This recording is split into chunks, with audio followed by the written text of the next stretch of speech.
Malik Williams, thanks for being here. No problem. It. Awesome. Yeah. So Malik, you actually were my flight instructor. Taught me how to fly, and I don't have many experience with flight instructors, but you know how great I think you were. Well, I appreciate that. So you being on means a lot to me because I know you have a unique perspective and you're really passionate about what you do.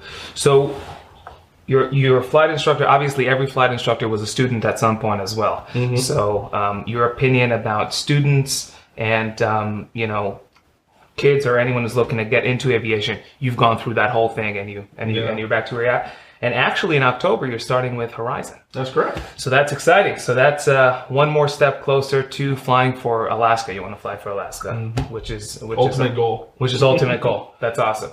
Cool. So let's go to the beginning, I guess. Mm-hmm. How old were you? When did this? Is it something that you were always into? Is it something that you kind of came across? Give me the whole scoop.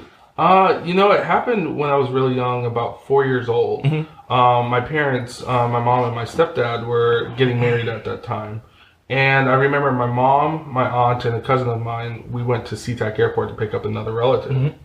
And I remember it was a TWA Boeing 757. My cousin and I were standing there in the terminal, and the first officer was waving his flashlight at us. You guys at the terminal. Okay. Yeah, and just looking at the airplane and just seeing him and all that, it was just an amazing environment that I just wanted to be in. Uh-huh. And so, from that point on, it was airplanes. I love airplanes. Every time I see an airplane, it's like, hey, look at that. And, for years and years and years, that's just what I wanted to do. That and trains. I'm really big on trains, too. And then when I was probably around 14 years old, I remember I just started high school and I was taking, I think it was a cooking class. Okay. And our teacher on the first day of class would ask us, hey, when you guys grow up, what do you want to be? And I remember saying out loud in class, I want to be a lawyer. I liked the legal system, all that stuff, but I said lawyer because I thought, being a pilot is childish. Huh. Weird thought. And after I said that in class, I kept thinking to myself, that's weird. Why would I have that thought? Right. Whatever. And that's when I finally just came to the conclusion, this is what I've wanted since I was a little kid. It's not childish or anything like that. And, I started putting my plan in action. My parents hate anything that moves. Really? Okay. So flying for them is like, oh my God, why would you want to do that? Interesting. And so when I turned 16, I started flying out of my home airport in Olympia. Olympia? Yes. So you were 16. How old do you have to be to start flying? You could be any age to start flying. To learn how to fly. To learn how to fly. But when it comes to soloing an aircraft, you have to be at least 16 years of age. Got it. And then to get your private pilot certificate, you must be 17. Gotcha. So you started your training when you were 16? Yes. Gotcha. So you're 16... Your parents pay for it? You take a loan? I paid for it. You paid for it? Yeah, my parents, I love my parents to death, and they really wanted to teach me about responsibility, working hard. And, when I turned about 15 or so, that's when I got my first job, working at a nursing home in a dining room. And so it wasn't a lot of money, right? But, every single time I would get paid, I'd set aside money to do a flight here or there and kind of get through some hours. I didn't complete my private pilot certificate prior to finishing high school, but I did at least get the solo done.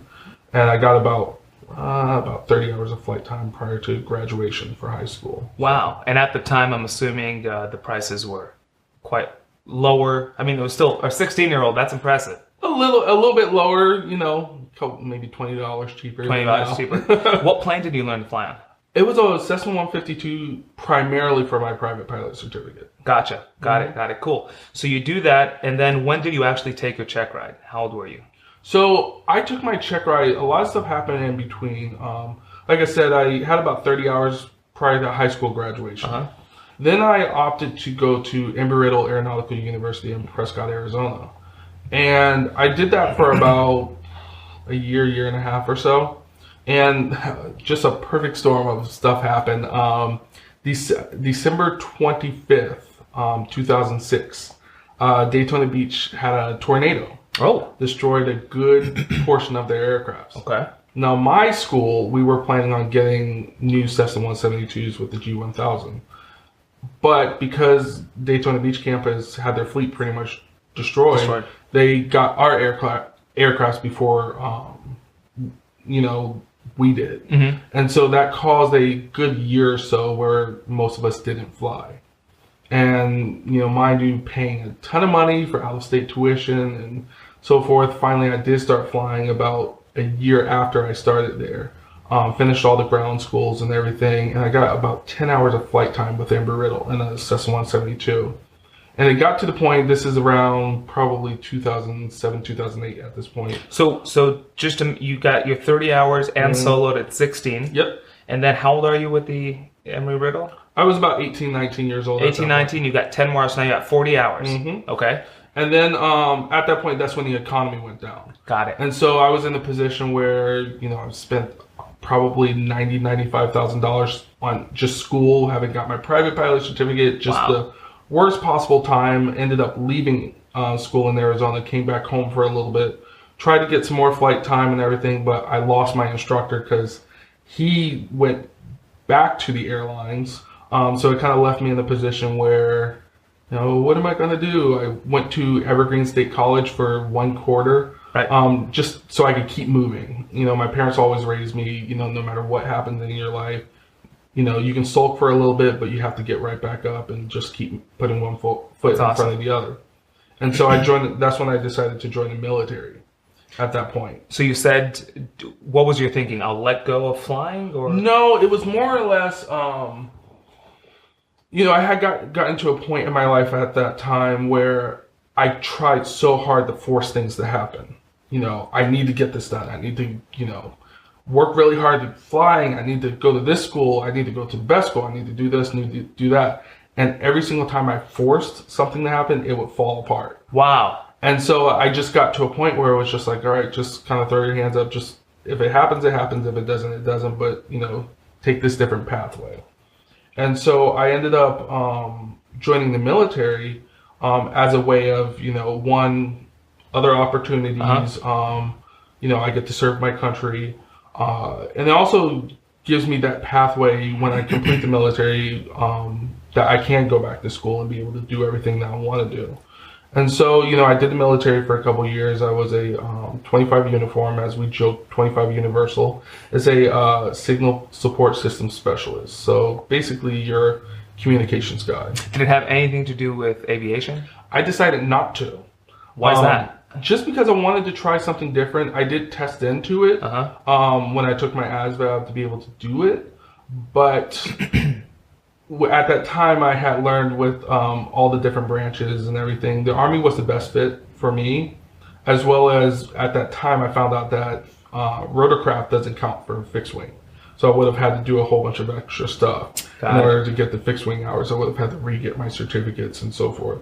So I just decided, all right, let me get a backup. I always hear from other pilots, don't just get an aviation degree or don't just focus your education just in aviation. Have a fallback just in case. Something. And so, I made took the opportunity of just being a communication specialist. So primarily working with radios, satellites, antennas, all those different things. And did that for a couple years, got out in 2012. Okay. And then, obviously I took a month off after I got home, and then I started flight training again. By this point, I'm probably 23. Now, where are you holding in terms of flight training at that point specifically? Probably, hours-wise, you mean? Yeah, like... I'm probably around like 50 or so, 50, 55 hours at that point. Cumulative over that Over the time thing? period. Yeah. No pilot certificate yet? No pilot certificate yet. I start my training, which the instructor that I had at that point, he's with Alaska right now. Oh. I still talk to him every now and then, but in the middle of my training, he had to leave. Because he was going to Horizon. And so... I started with another instructor, and she was able to get me through the rest of my private pilot certificate. And I got that, I got it August of 2013. That's when I got my private pilot certificate. So you were 16 when you first started, and Yeah, then life happens, Yep. and then your check ride is you're how old? I'm 23, 24 years old. 16 to 24, and there's a lot that happens in the middle. Yeah. Did you, since in your situation, unlike myself, I did the whole I did the whole thing like 5-6 months I think it was, but since you started at 16 and then did 10 hours at Embry-Riddle and then completed it when you were 24 years old, do you feel like those initial 40 hours went to waste, or did they? No, I think ultimately, it's not where I've been, is where I am now, where I've gone. And where I'm at in my life and my career right now, I appreciate that experience that I had before. Yeah, I spent a lot of money, but it gave me the opportunity to see many different ways of teaching. I went through, about 60, 70 hours to get my private over a period of almost 10 years. But I also went to several flight schools. I went through several instructors. It was just a perfect storm of things that happened during that period. But, it kind of made me a better instructor now in some ways, because I'm able to take what all of my instructors throughout my entire flight training and flight career thus far, some of the good things, and even take some of the bad things where it's like, this didn't quite work for me. Yeah. Maybe I won't go towards that route, when it comes to instructing. I know I've had, the really good instructors who have made an impact on my life, and I've had the really bad instructors where it's like, I'll make sure that, for example, when I go to the airlines, I'm in the process right now informing my students, and kind of pretty soon going to try to get them set up with another instructor, so it's not a shock when I leave. Because I've had those instructors before that just, we have a stint of bad weather, don't talk to them for a little bit, then I call them up to schedule, and they're like, hey, I'm already at the airline. Oh, Sorry. man. I meant to call you. Like, sounds like, yeah. Then you have to start over your training with a new instructor, because they're not familiar with you, so they're not going to just give you an endorsement. Yeah, just hearing that is so hard to think that I'd call you to schedule a lesson, and you telling me that you're like in Texas flying for a commuter airline. That's just hard to wrap my head around. But again, having that experience would definitely cause you to not do that. So you're 24, you passed your check ride. What airport you fly out of? Still Olympia. I did most of my flight training, specifically for my private and CFI, we'll get to that, out of Olympia Airport. Because you live nearby. Yeah, gotcha. I'm about 15 minutes away from the airport, so it was convenient. So you get your private. Did you fall right into instrument after that? Did you take a break? What was your thinking? My goal right after I finished the military, finished my private pilot certificate. At that point, I used my GI Bill to go back to school, but the requirement is that you finish your private pilot certificate yourself before you can go to an institution that's approved for VA usage. Got it. And so I made plans to go to Central Washington University in Ellensburg. I could go to other schools on the west side of the Washington state, but a lot of them are online courses, and just for me personally, I like the actual classroom environment. I like having the teacher. I like the physical aspect of going to class and doing the stuff. I learn better that way. Right. And so my instructors that I had, my last two instructors that I have for my private, they both went to Central. And so they told me about the school. I looked up the information for the school, and they were really great, history since the 1970s. And so the in-state tuition wasn't that bad. Even though I have the GI Bill, it doesn't necessarily mean that, everything's covered. Sometimes you do have to come out of pocket. So Central was the best fit when it came to finances. Plus I was, 3 hours from home, so I could see family and everything whenever I wanted to. And so after I finished my private pilot certificate, I started school at Central in September. And so I started that process communication with people from Central Washington University in their aviation department about a year prior to starting at the school. And then I started my instrument. And you took a loan? No, for my private pilot certificate. For the all the rest? No, use my GI Bill. GI Bill. For everything else. That went that. So, and then you just knocked everything out. Now, when you started your instrument, did you have CFI in mind and airlines? Was that all planned out in your head? Had an idea. I always wanted to get to Horizon. And I always wanted to get to Alaska. So far, so good. Right. But yeah, I had it in my mind that, all right, I'm going to get through all my certificates, go through the CFI, do that for a period of time, and then, you know, eventually move up to hopefully Horizon in Alaska. You know, when it comes to the industry, CFI is pretty much the quickest way you can get your hours. Get your hours in.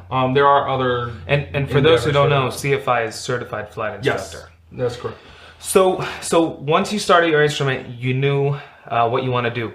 Before I get too far from your private, when you were, forget 16, when you were getting your check ride, at that point, did you know you want to do the airlines? Even? Oh, yeah. So you always knew? Always. So it's not like you said, I'll get my private and I'll make a decision. Yeah. So let's talk real quick to just getting your private. You know, some people might think that it's all or nothing, black or white. I have to fly for the airline, and if not, flying, you know, is... Yeah. So that's not the case. You could get one certificate, you could get 5, you could fly for the airlines, you could not. And so yeah. So, but I hear that instrument is something that any private pilot should get, and even some people tell me that I should get commercial. I'm not sure why, but... You know, I've flown with many different people, and, you know, not just myself, but many people have different ways at which they want to go about their pilot career, whether it be an actual professional career or just wanting to fly for fun, just to go somewhere for breakfast on the weekends. What I've seen and what I've learned throughout my pilot training and career, the private pilot's great. And it gives you a license to learn and really teaches you how to fly the airplane. But the instrument really helps you understand what you're doing. And it also gives you options that, you know, living here in Washington State, we don't always have the greatest weather.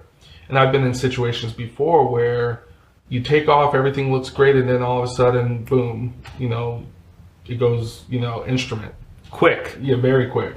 And so having that instrument rating really helped out getting back into the airport, or just keeping my bearings of, oh, I know the airplane's fine. I have the skills to be able to fly it without looking outside. Out the window. You know, and so that really helped me understand my skills a little bit more. So I always recommend for everybody after they get their private, whether or not they plan on going professional or not, get your instrument rating. Commercial, I would only suggest that if a person plans on doing something professional. Pursuing the whole thing. So while we're on the topic of instrument, I've heard multiple times from multiple people, people saying you've never flown an airplane until you've flown instrument. Why do they say that? What is it about instrument flying? We've talked about this in the airplane.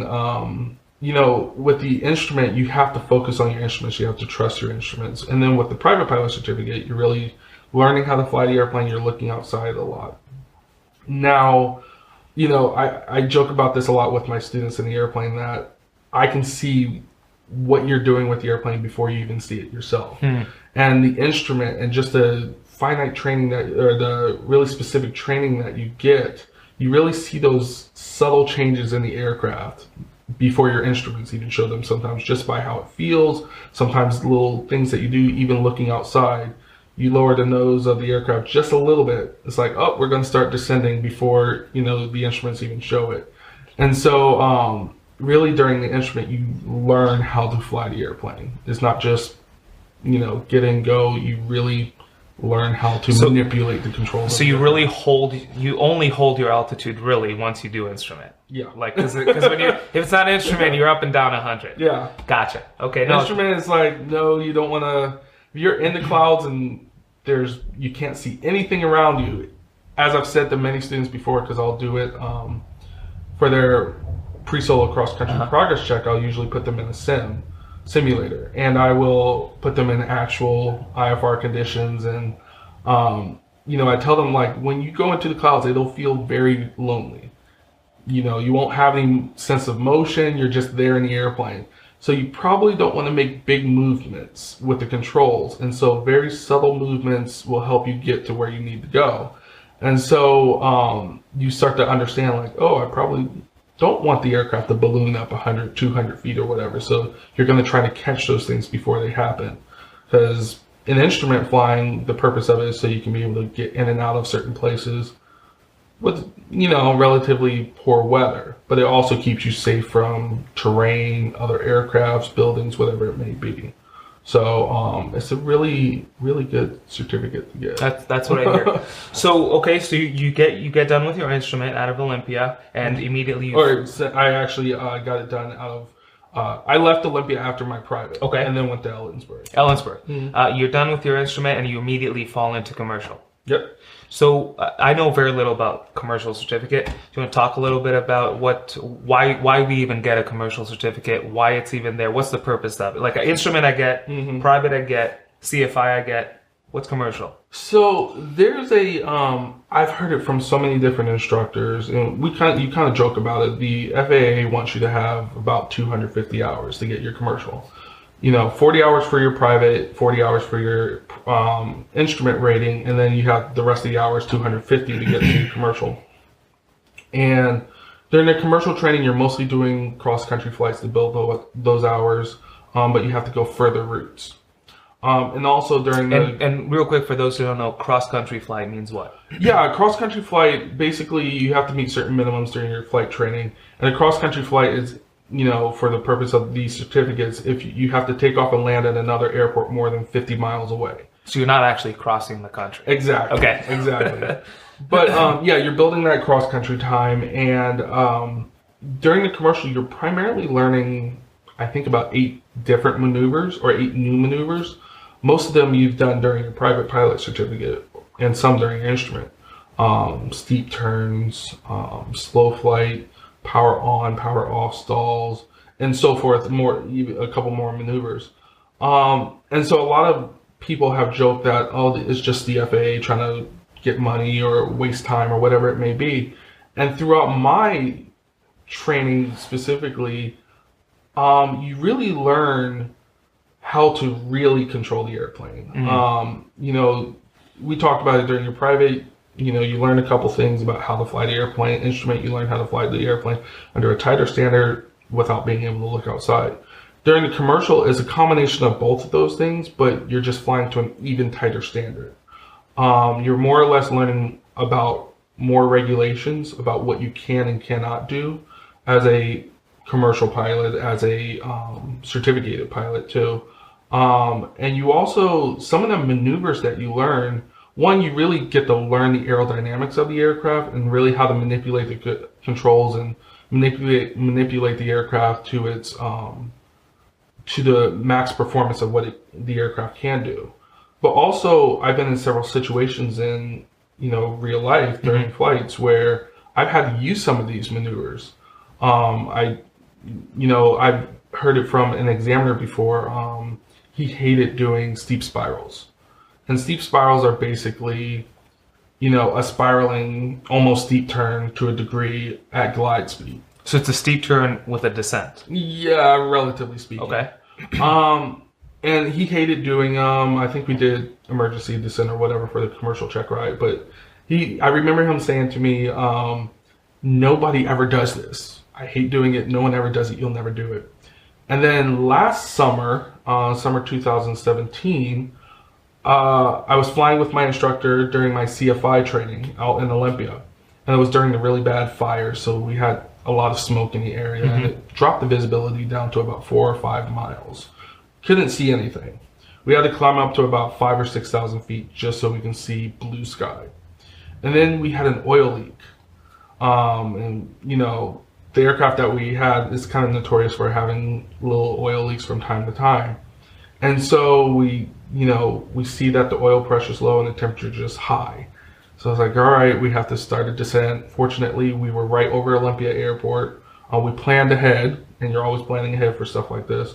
So we just basically did a spiraling descent all the way down, which is basically the steep spiral all the way down to what we call a power off 180, which is landing without engine power and just kind of coming in for landing.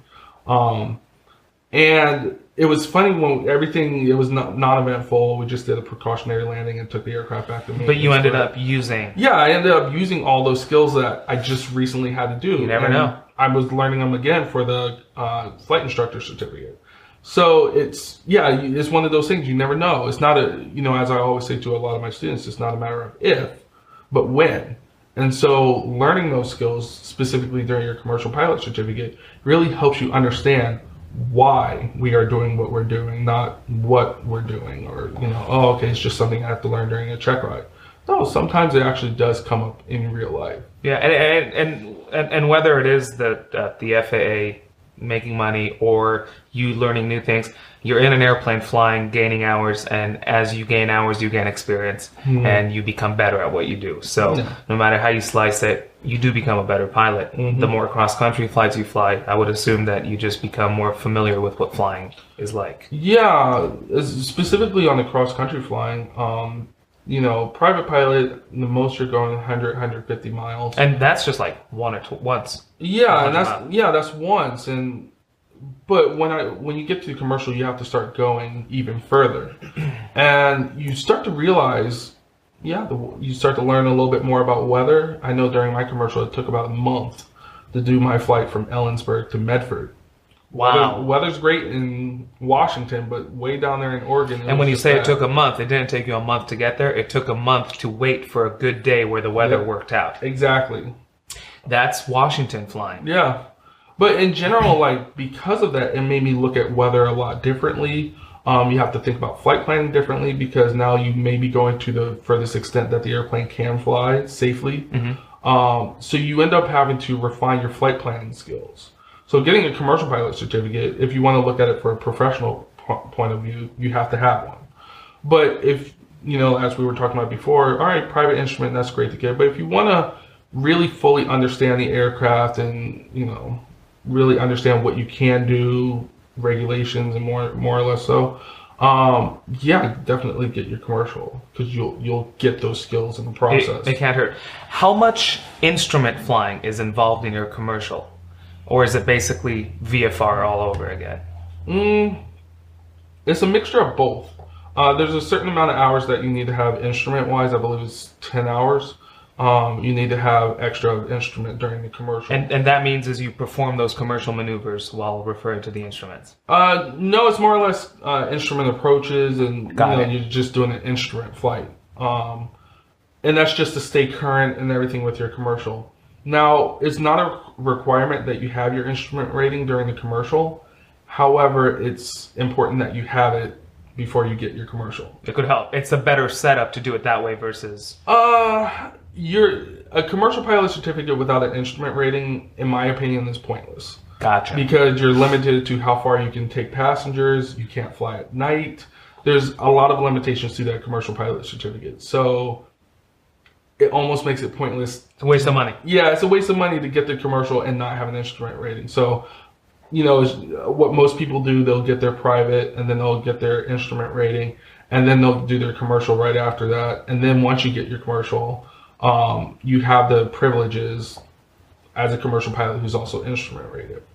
Now, when I did my training, and people can do it either way, I got my commercial multi-engine first. And I want to talk to you about the multi-engine. Is that a rating or a certificate? It's a rating. So multi is a rating. I knew very little about commercial, very little about the multi. What's this multi-engine rating thing? Do you need to have it? Where does it come in? When should you get it? If you want to... So, I would say if you plan on going professional, as specifically professional aviation in the sense that you're going to be flying aircrafts with multi-engines, getting the multi-engine rating is important. Especially for the ATP minimums, at least have a minimum 25 hours if you're going to get the multi-engine. But otherwise, if you just plan on being a flight instructor or, airplane single engine flight instructor, or you plan on doing a professional job in aviation where you're never going to fly multi-engines, then it's okay not to have a multi-engine. You don't need rating. Not need it. Now, is a multi-engine rating, obviously you're flying in a plane with more than one engine, like the commercial, are there specific maneuvers you perform? Specific maneuvers in the multi-engine aircraft? No. So the thing about a rating versus a certificate, the rating is specific. You get your instrument rating, you're learning how to fly an airplane under instrument conditions. Multi-engine rating, you're learning how to fly an aircraft with more than one engine. So there's different aerodynamic principles that you have to adhere to. Whereas the private or the commercial or whatnot, or a flight instructor, you're really learning a more broad spectrum of information and knowledge for that given certificate. And so you can do your private pilot certificate and get a multi-engine rating. And be both private, multi, and single engine. And I don't need instrument or commercial for that. Don't need that. So I'm a VFR multi-engine. Exactly. Same thing with, you can do your private if you wanted to, I believe, in the multi-engine. I've met some people who have done stuff like that, specifically with their flight instructor certificates. And then they're not qualified on a single engine. Really? Mm-hmm. I've met a couple people like that before, specifically with the flight instructor certificate. They'll have multi-engine instructor, they'll have instrument instructor for the multi-engine, but they won't have it for the single engine. And so they've come to me and all that wanting to get their single engine add-on. And then you're not really learning anything new in the sense of the base level knowledge of the certificate. But when it comes to the specific aircraft, you're learning the aircraft itself. So when I did my commercial multi, I did that initial. So when I got my commercial pilot certificate initial, I was commercial multi-engine and instrument rated, but I was single engine private until I did my single engine add-on. Got it. And with the multi-engine, doing that initially, I learned all the commercial material, all the knowledge that I needed to, but specifically with the aircraft, I was learning the aerodynamics of a multi-engine aircraft, what happens if you lose an engine. Jokingly, you get to this point where you learn how to fly an airplane with one engine, and that's great. When you get to two engines, it's like, yeah, I'm upgrading, and then they make you shut down that one of those. And now it's tougher to fly a multi-engine plane with one engine than it is to fly a single engine plane with no engine. Or not. Because you just glide with a single plane, with a single engine, wouldn't you? It's just technically, yeah. It depends on the aircraft. Got it. I struggle with saying that because there's a lot of different factors that go into single engine flying between a single engine aircraft and a multi-engine aircraft. And so the aircraft itself flies if you happen to shut down that one engine. However, there's some things that go into that make sure that it continues flying. And that's primarily what you're learning during the multi-engine training. What happens if you lose one engine? What do you do? And it's all procedural. It's very systems heavy. So multi-engine's great, but you really learn how to manipulate the aircraft. Wow. So it sounds like every certificate and rating adds on to the layers of knowledge and skills and comfort and experience, obviously. And it's all, I mean, someone in your position today, almost at a regional airline, you could look back and say, okay, this makes sense. And that's why we're starting with private and not instrument, and et cetera, et cetera. So you get your commercial multi, and what's next? The CFI? Then right after that, I got my single engine add-on. To the commercial. To the commercial. And the single engine add-on, that's basically most of the commercial maneuvers that you would typically do. Shondells, lazy eights on pylons, power off 180, and you're flying the aircraft to the tighter standard. So when I did my single engine add-on, it wasn't very long. It was almost a normal flight. We're just, I'm doing what I do in that aircraft that I've done throughout. So it was just like a check ride. Yeah, it wasn't like training and hours for that. No, so we mixed a lot of the multi-engine and single-engine training. That way we were proficient by the time we got to that point. With my school, we did our multi-engine initial first for commercial. And then about a week or two later, we got the add-on. Got it. So it was just after you got your initial, that week or so was just getting into the Cessna 172 and just refining those skills. That way, all right, let's send you off to your check ride. All right, get it done, then you can start CFI. Got it. So at this point, you got everything up to commercial multi. How old are you at this point? I think I'm about 28. 28. Cool. And so next, CFI. Yes. And that's again, you had a vision of heading to the airlines. So at this point, did you have the necessary hours and everything else you had to in order to get your CFI, or did you need to go out and fly to make up for stuff to be CFI ready? So with the flight instructor certificate, there's no hour requirement. Oh, okay. Basically, you just have to be commercial pilot, which you can't get your commercial pilot certificate until you're 18 years of age. And 250 hours. And 250 So hours. that's the last point in training, other than the ATP, where you'll need to have a certain amount of hours under your belt. Yes. So with the CFI and multi, there's no requirement of hours. Once you get your commercial at 250, you're good to go. Yep. Okay. So quickly, what is a CFI certificate? How would you best describe it? Personally, it is a point at which a pilot truly understands their craft. What do you mean? I credit my flight instructor who taught me how to become an instructor. And he really, the first lesson I did with him, he would ask me the question, so what do we need to do? And, I was coming from Central Washington University. I came back home to Olympia to finish out my CFI. And, it was like, all right, well, I need to do X, Y, and Z to get it done. And he's like, no, what does the FAA say? And so he really taught me from the very beginning, understand what it is that you're doing and why. What does the regulations say? What is the, study materials? What is everything that you're reading of this particular certificate rating, whatever you're going for? Why are we doing this? And what is it that we have to do to meet the standards? And he really brought me from the concept of being a student to being a teacher. And that's a really big shift that a lot of people don't recognize a lot. That, up until that point, I sit there with my instructor and my instructor teaches me and tells me what it is I need to know. Whereas now I'm the teacher. Oh crap, I have to. Would you say do that with Would you say that's a safe way of summarizing it? Your a CFI certificate is a certificate that really takes you from being a student to being a teacher. Yes. That's basically what. Yeah, from my perspective, you really end up having to understand the material that you're teaching. Not only does it make you personally a better pilot, but you have the opportunity to, put wisdom onto other people to understand why they're doing what they're doing. From the different instructors, and I've had many instructors that I've had before, and it's not their fault at all. I don't want to put anything bad on them, but some things they didn't quite explain it a way that helped understand, or they didn't have tools or tactics to help, facilitate learning of the material. I've had some instructors that would basically, oh, just read the book, or oh, we do this just because.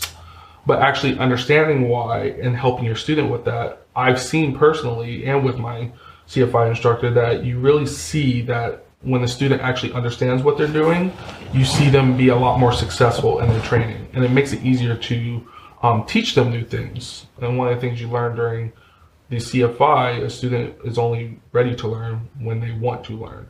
So you can't make someone. You can't make someone learn. So how can I make this information interesting to learn? Because it's a lot of information, and a lot of people will do the information dumps.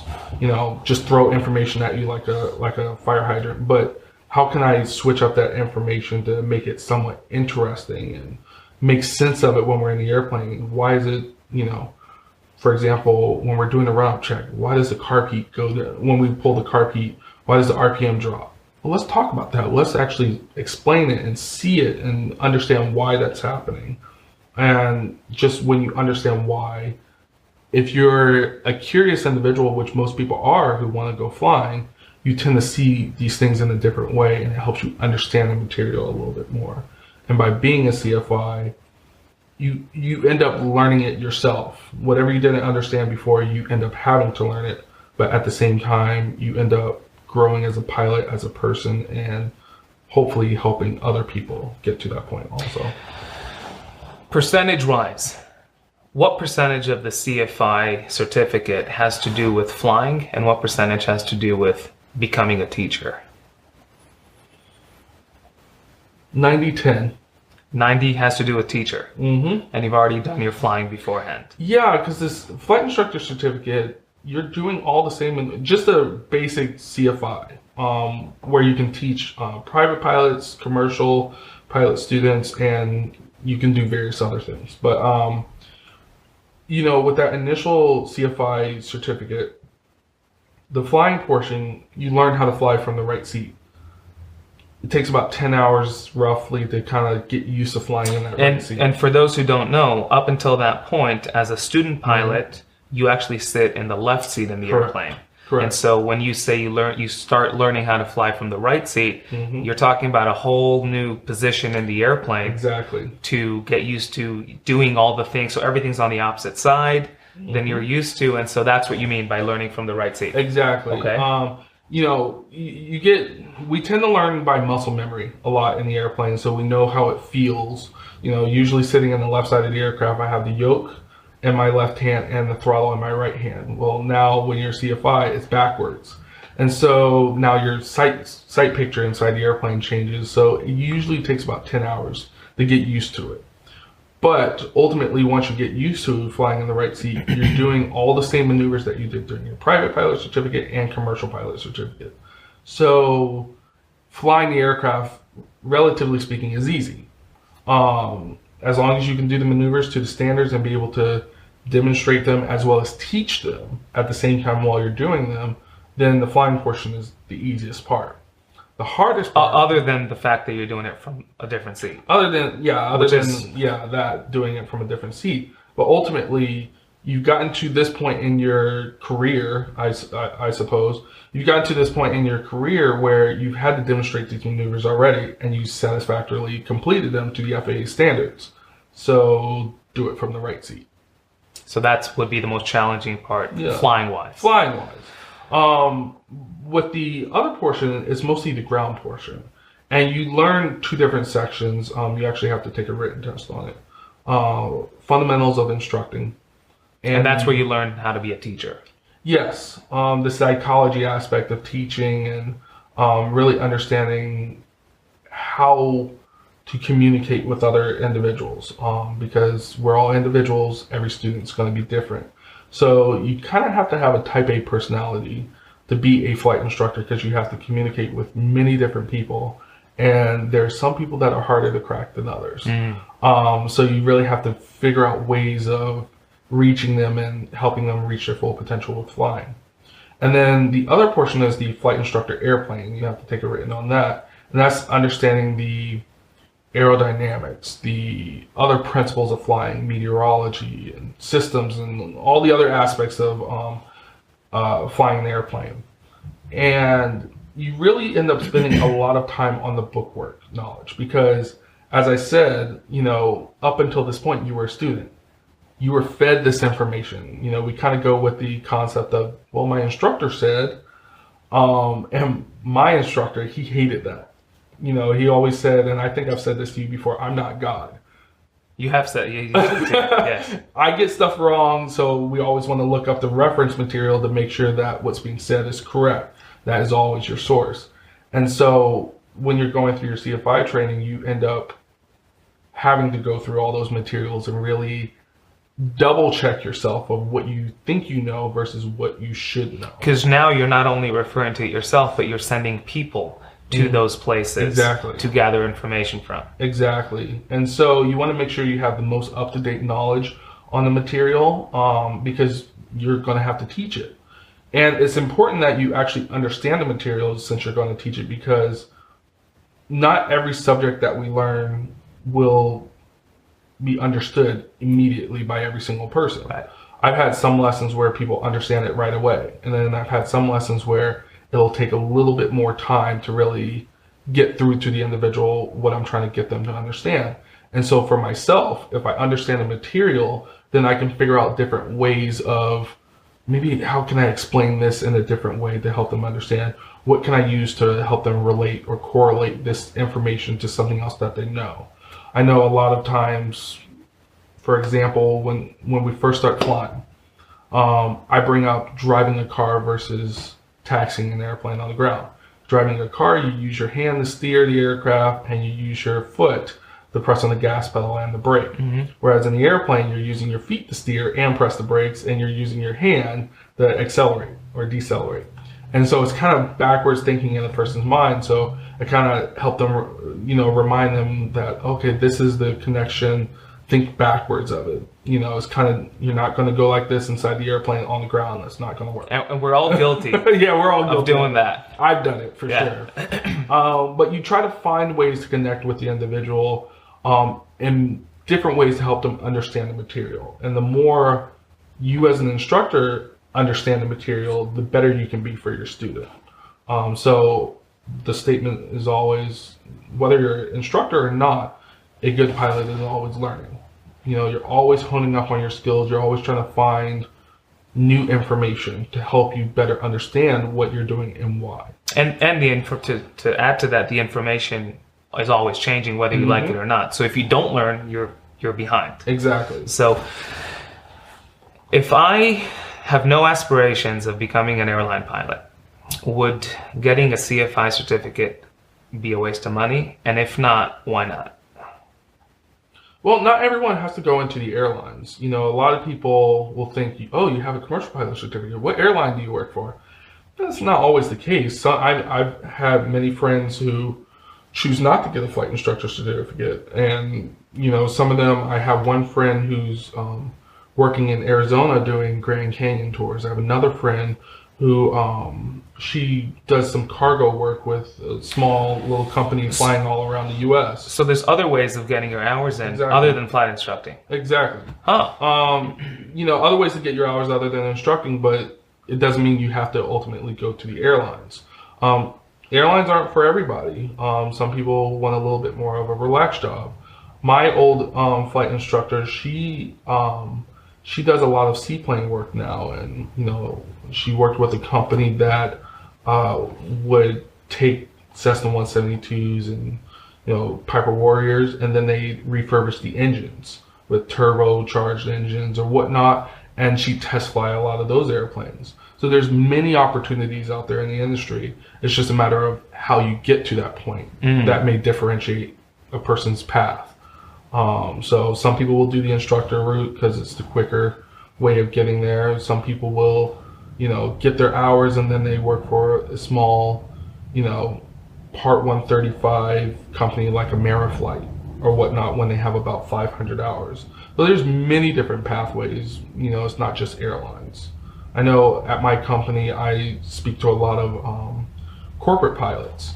And they love their job. I spoke to one guy the other day. He did work for the airlines, and he liked it and everything, but he didn't like the pacing. So he was at the airlines and he went to corporate. Yes, and he liked the airlines. He thought that's where he wanted to go and everything. But once he got there, he didn't like the pacing of everything. He more or less enjoyed the corporate flying because you get to fly a lot more places. You get to fly to some rugged places that most airlines don't fly That's for to. Sure. And so it comes down to what the person ultimately wants to get to in their life. And sometimes that changes. So you want to be open to that. I know ultimately I want to get to Horizon in Alaska, but I'm also open to the idea that, okay, somewhere down the line I might want to try something different. So I'm always keeping my mind open to, all right, what's the pathway to get there? And if that's what ultimately happens, is what happens, and hopefully I'm happy with that decision. But, everybody has a different pathway. Yeah. So how long did you spend working on your flight instructor certificate? How long does that typically take? Depends on the individual. It can take 6 months to a year. I took about a year for mine, partially through no fault of my own. I have the worst luck. Okay. When it comes to flight training. I like the way you put that. I started my flight instructor certificate, did everything, and I was supposed to be done probably around May or June of 2017. But unfortunately, I had to get my spin endorsement complete. The previous school I was at... Spin? Yes. As an instructor, as a CFI, you have to have a spin endorsement. You have to have gone in an airplane with someone who's signed off to be able to do it. And practice spins. Okay. Yes. And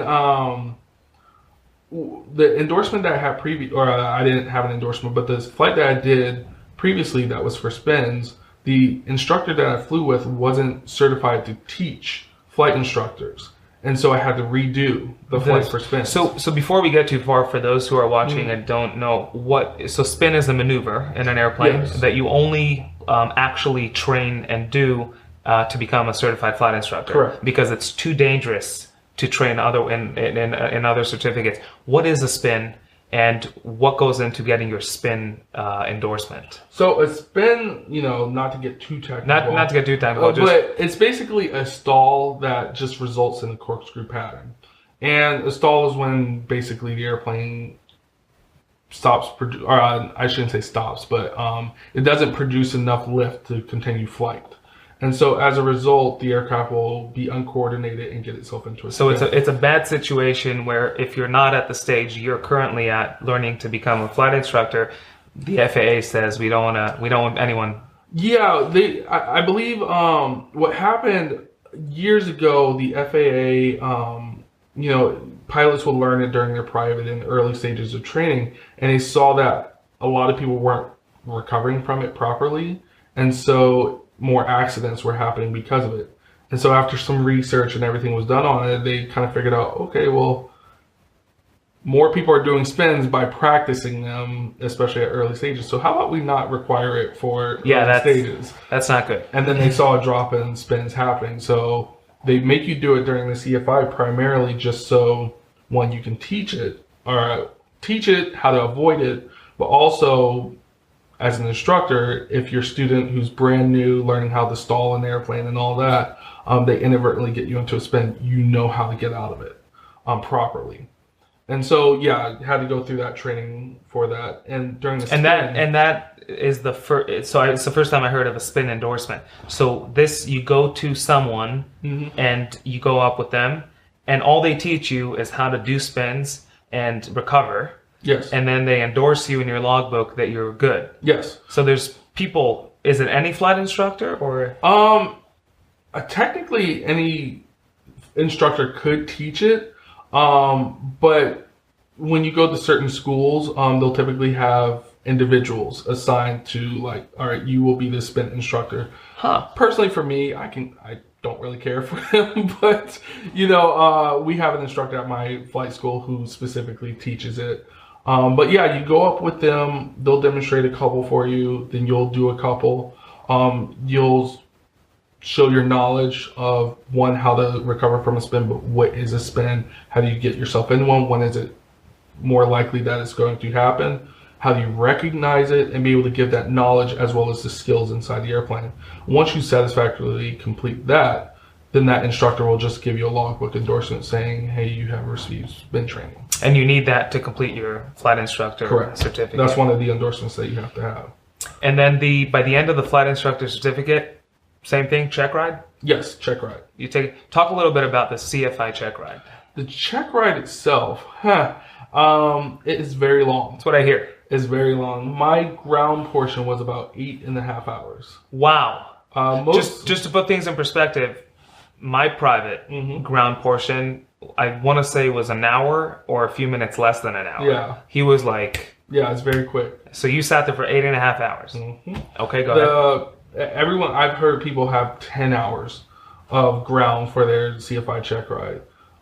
Yeah, the private instrument check rides are about an hour, 2 hours. The commercial check ride, that was probably about 2 or 3 hours. Okay. For mine. And then my CFI, 8.5 hour ground and almost a 2 hour flight. Wow. And you're talking about a lot of stuff. So it's, in a way, it's not only a check ride about the CFI, it's a check ride about since the beginning to where you're at. Exactly. And you're covering, because you're going to teach all these things to people. So they're covering everything. Yes. I remember my check ride, we started off, we proved airworthiness of the aircraft, so I had to show the maintenance documents, which you do on every single check ride that you have to do. And then after that, we pretty much started with my examiner. He was playing the role of the student. And so he comes into the flight school and he wants to start flight training. All right, well, what do we have to do? And so I had to go through every step all the way to the check ride of how to get your private pilot certificate. And he played the role of the student, like I said, but he played the role of a bad student. Okay. And I say bad student with quotes because, for example, okay, you know, the first thing you want to do, all right, we have to get your, you know, TSA endorsement. Well, I wasn't born in the U.S. What do? Oh, I need to verify that you read, write, and speak English. I can't do that. What do you do? And, you know, we went through every single step throughout the entire process to get your pilot certificate. And so he threw balls at you and he kind of had to deal with them as they came. Exactly. Okay. And then he'd ask me stuff about the fundamentals of instructing, you know, what are the laws of learning and what are the different communication, you know, skills that a person might have. And we went through all of that. Then we covered a couple lessons on systems. Then we covered some lessons that I had to personally teach. And the 3 lessons that he gave me, teach traffic patterns, teach a short field landing, and teach a 8-zone pylon. And he was acting as the student, so you were teaching him these things as if you were teaching a student. Yes. And you had to prepare. Yes. The course. Yes, and you know, one thing that I did during my training for my CFI, I pretty much went through the practical test standards for the flight instructor certificate. And I made a lesson plan for every single section that they had in that book. So when it came up during the check ride, you know, hey, give me a second, let me open up to that lesson plan. And then I have something pre-made where I have it referenced over the Pilot Handbook of Aeronautical Knowledge, the Airplane Flying Handbook, the FAR AIM, you know, all of my different references I brought with me to the check ride, because as an instructor, it's not about what I say, but what does the references say. Got it. So, yeah, it's great that you know it. I know, my instructor made me memorize every single endorsement for every single certificate, even the airline transport pilot certificate. Wow. He said the more you understand that, drawing your instruments and all those things, the more you can memorize that and understand it, the easier it will be to explain it, but also you'll know where to reference it. And so when my check ride came up, my examiner wanted me to write down every single endorsement on the whiteboard for the private pilot certificate. I think there's 14 endorsements. And I wrote it down by memory. He's like, oh, that's great, but what does the reference say? Okay, well, here it is right here. And so it always came back to the reference. So he really drilled that in your head too. Exactly. You know, instructors are not God, and even if they were, they're not always there. Yep. So you have to go back to the book. And then, so you do the ground portion, you spend 8.5 hours, and then you get into the plane. When it comes to the maneuvers, what would a CFI certificate cover? All the maneuvers you learned since day one, or? Yes, all of the private pilot maneuvers and the commercial pilot maneuvers. That's what you have to pretty much demonstrate. Got it. The best way that I learned to do the maneuvers, one, like I said before, you've been doing the maneuvers since your private pilot certificate. You already had to demonstrate them. Clearly, you know how to do them. What changes now is that you have to teach it. And what we started off with when I started my flight instructor training in the airplane, talk from the moment you hop into the airplane, or not even that, start from the moment you pre-flight the airplane, all the way until you're locking the doors of the aircraft after you get done with your flight. Talk constantly. I'm pressing on the brakes a little bit. I'm doing this, I'm doing that. Eventually that'll morph into teaching, because you're understanding what you have to say and do, and that's what you have to do with your students. And so, plus you want to be comfortable talking in the airplane, because a lot of people, when they're landing in the airplane, for example, they need focus, they need it quiet. Well, sometimes you can't do that as an instructor. Sometimes you have to talk throughout the entire maneuver, so you have to kind of take your brain into 2 different directions. And so, talking through the maneuvers, understanding the maneuvers, seeing what we call the common errors, whatever mistakes I make, other students might make too. You know, so you end up having to recognize those mistakes and what the necessary correction for them may be. And it's kind of amazing that when you're learning how to, going back to this, when you learn how to fly from the right seat, you end up having to relearn how to fly the airplane. And so all those common errors that brand new students will make, you make in those first 10 hours or so, as I said, learning how to fly in the right seat. So it becomes familiar that, oh, okay, when I'm making, from my point of view, in the right seat, if I'm making a right turn, I'm closer to the ground, so I'm going to have this tendency to want to pull back a lot. Vice versa with the student in the left seat, they make a left turn, and they're descending, they're going to want to pull back a lot. So it's like, oh, okay, I can now see. I get it. Yeah, I get it. I kind of understand that, oh, this is what I'm looking for when the student's doing whatever it is in the airplane, and help them be able to recognize it too.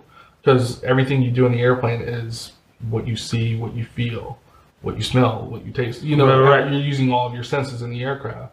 So really during the flight instructor certificate, it's learning how to vocalize everything, learning those common errors, and really what those corrective actions are. That's awesome. So I'm assuming, just like any other check ride, at the end, by the end of that day, once you pass, you get a temporary one, then you get your permanent CFI thing. When could you start training someone the following day? Yeah. So it's that easy. Once you're certificated, you are certificated. So once you're certificated, that's when you apply to flight schools? Yes. So my flight school, as I was saying before, I was trying to get done with my flight instructor certificate early, but had some delays because of the fires during the summer. The spin instructor that I was trying to do my flight with broke his arm. Oh. And so I had to call up a friend and drive down to Portland at his flight school to get a spin endorsement. And so stuff happened, so it ended up extending everything out. But my flight school, I had been in contact with them about a year prior to getting my flight instructor certificate. So and what would that look like? Hey guys, I'm just like networking in general, you have to put your face out there. You have to put your resumes, even if you don't have the hours yet, communicate. You know, I've said it to many people, it's not about what you know, but who you know. We all have the same certificates in this industry, so what differentiates you from someone else? And so this industry is very small, so getting to know people may ultimately help you in your career.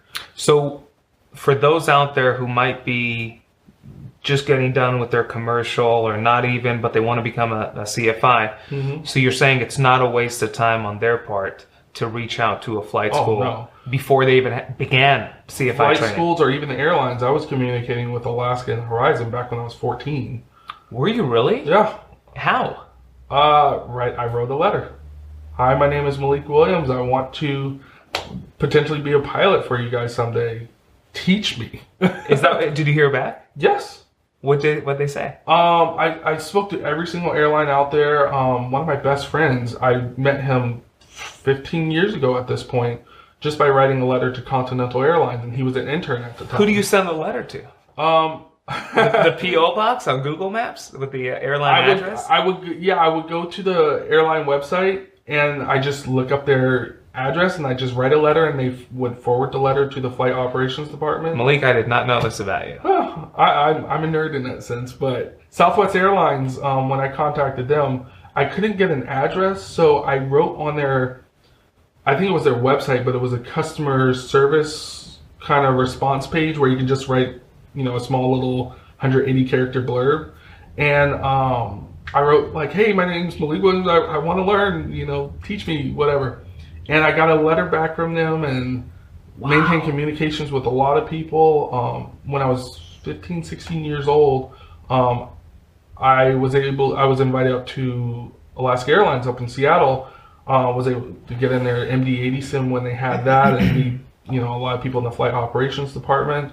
Back in 2008, because of writing letters to American Airlines, I still have friends from that airline. I met the vice president of flight operations. They flew me out to Dallas for the day. You know, I got to see their training facility. You know, just by writing a letter and networking. So, where'd you get that from? Your parents? Because you're saying you got some stuff. Yeah, my parents very much supported a lot of what I did, but it was just me being impatient. Wow. I want to be at the airlines. What do I need to do to get there? And that's just me. But networking in general really helped me get to where I am now. reason why I have the job with Horizon Air is mainly because networking and getting to know people. When I was going to school in Ellensburg, not to get off subject, but when I was going to school in Ellensburg, we would do some trips down to the Horizon Air maintenance facility in Portland. And my school always had a small connection with Horizon Air, and they recently, a couple years ago, started a pathway program. But the one of the chief pilots for Horizon, I became friends with him. I kept, the first time we met, I gave him my card. I did my spiel. I just talked to him and kept in touch with him, friends with him on Facebook and everything. And so when it came time for the pathway program, I was working for my university in the aviation department. So I was really there on the front line for a lot of these things. And I was one of the first people they called to interview for the pathway program.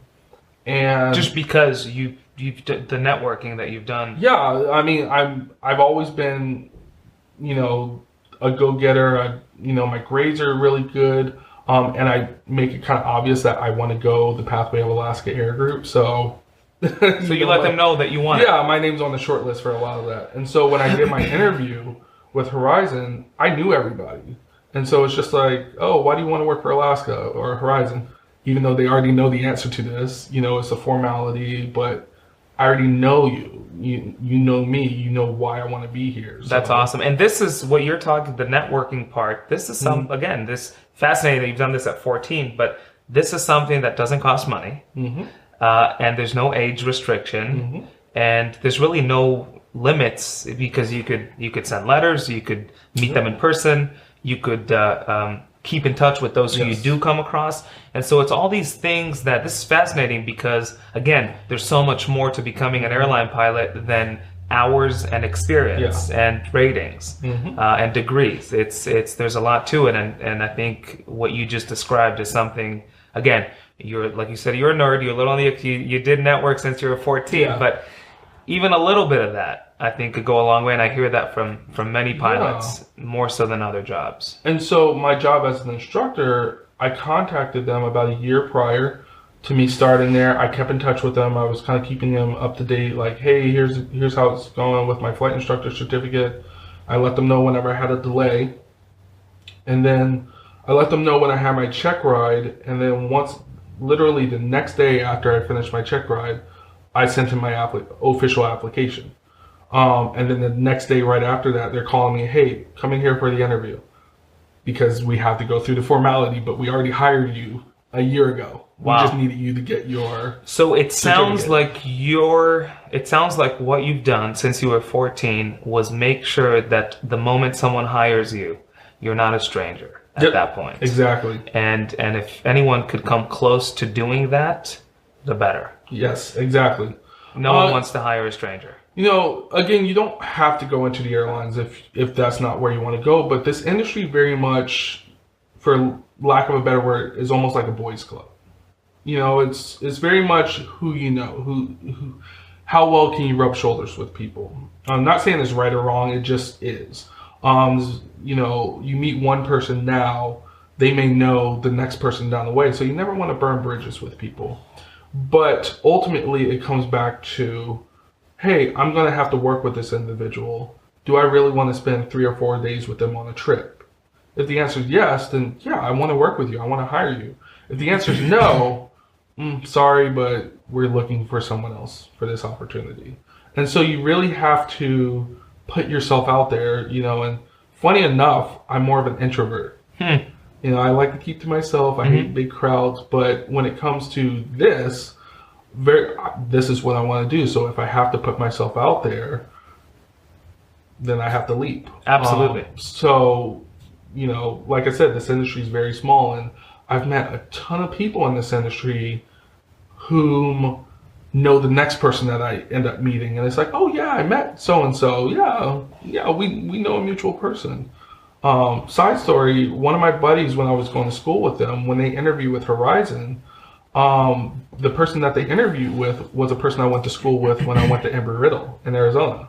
Small world. And so, yeah, I still know this person. So he's the one who works for Alaska right now.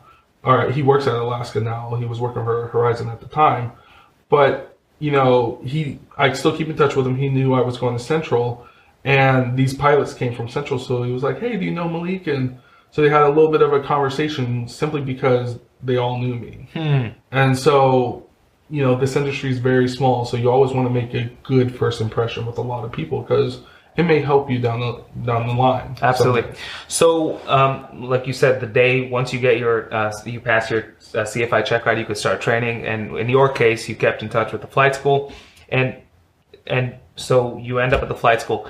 Talk a little bit about. I know there's obviously an interview process or something that resembles an interview.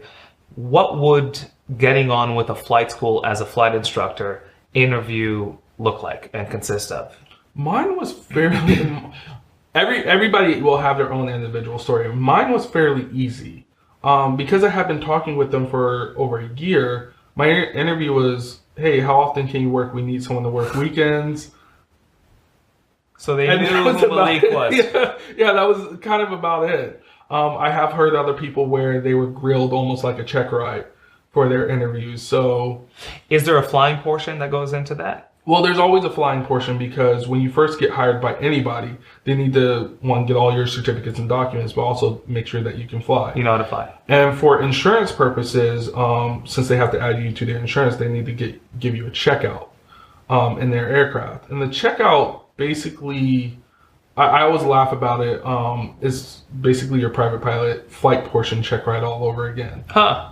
All right, let's go out, show me your soft field takeoff, show me your soft field landing, show me short field, you know, and so forth. Show me all the maneuvers. And the reason it's private pilot all over again is because you're going to train private pilots. Primarily. But ultimately, yeah, they you do the checkout flight, and so I have to make sure you can be in the aircraft. So show me these maneuvers. And just like with the CFI check ride or training, you're in the right seat. Exactly. Who goes up with you for that checkout? It is the chief flight instructor of that school. And it's an hour? About. Sometimes it was a little less than that. Very quick flight. This is not an actual training flight. Right. It's not like I'm actually going out, or not like I actually went out and, all right, teach me this, teach me that. It was just demonstrate the maneuvers, make sure that you can do them. All right, let's go back. You're good to go. So that's the flight portion. Do they sit and, just like you said with your CFI check ride, you had to teach 3 courses. Is there any ground checkout, or they just trust that at this point you're a certified? I filled out some paperwork. Like I said, it was almost a normal checkout for an airplane. Filled out some paperwork, make sure I understand the aircraft, the system, so forth, and then they file it in my instructor records. That's my flight school, and that was my experience. But I was more stressed out of it than I should have been, because it was actually fairly easy and just kind of laid back, like, all right, you have the certificates, you have the ratings, you have everything you need. All right, just demonstrate what you know. And as long as you keep up to date with your knowledge and learning, and I just took my check ride a couple days prior to that. So it was fresh. Flight. Yeah, it was fairly easy. It is a little daunting because it's your first job, but ultimately, I think back to it now, it's like, oh, I was worried about nothing. But as with any check ride, yeah, there's a little bit of that. Yeah, I'm studying for my airline transport pilot certificate now, and going through the written test, it's like, really, wow. And it's not too bad, but there are some things where it's like, okay, I need to learn, I need to get back into the tricks. Interesting. Of how to go about this certificate. So you get hired, and you get your first student. Talk a little bit about your first, showing up to the airport to teach your first student ever. I was nervous, but I couldn't show that. So, okay. I was nervous, but I had to just go back to what I know. Always fall back on, in general in the airplane, fly the airplane first, go back to what you know what to do. And so I kind of left all of that fear and everything on the ground. So once I got into the airplane, it's their first flight, never been in an airplane before. And this student, starting from scratch, wanting to learn how to fly. And so it was just kind of like, all right, here's how we do this, And so the training that I had was really good for my CFI. My instructor really taught me how to break up certain aspects of the lesson, because a lot of times during the CFI, when you first learn CFI, you start to realize, wow, there's so much that I have to do just to get the airplane off the ground. And we all make this initial mistake when we first start instructing. You spend almost an hour on the ground teaching a run up while the engine's running. Oh. And it's like, oh, yeah, I shouldn't probably do that. Right. So you end up learning how to really break down that information, and you don't have to throw it at a student all at once. So the first day, I'm really thinking to myself, like, all right, this is real. What do I have to show them on the first day, and what can I omit for the next lesson?